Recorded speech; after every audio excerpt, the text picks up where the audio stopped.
Hi అండి అందరికీ. Today వచ్చేసి మనం సింపుల్గా చికెన్ ఫ్రై ఎలా చేసుకోవాలో చూద్దామండి. చాలా సింపుల్గా చేసుకోవచ్చు అండ్ టేస్టీగా ఉంటుంది. ఫస్ట్ అయితే ఆయిల్ వేసుకున్నాము, ఆయిల్ హీట్ అయింది. దీంట్లో చికెన్ యాడ్ చేస్తున్నాము.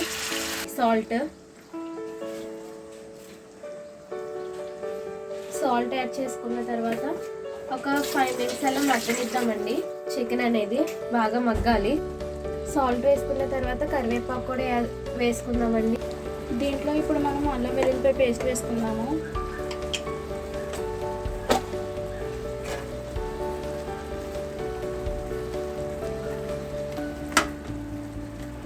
అలాగే కొంచెం పసుపు కూడా.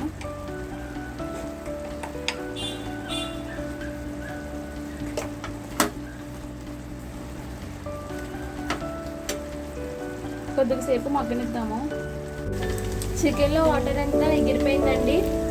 దీంట్లో కారం యాడ్ చేసుకుందాము.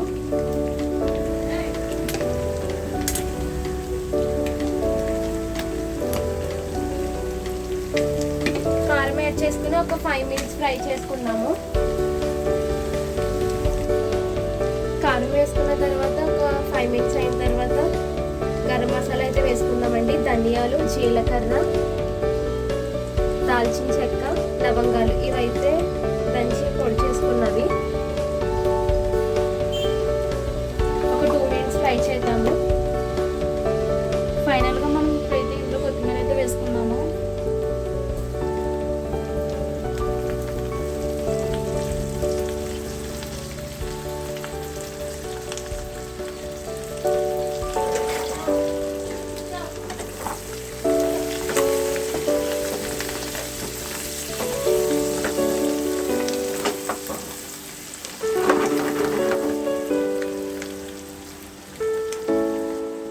చికెన్ ఫ్రై అయితే రెడీ అయిపోయింది. స్టవ్ ఆఫ్ చేసుకొని సర్వింగ్ బౌల్లోకి తీసుకుందాం.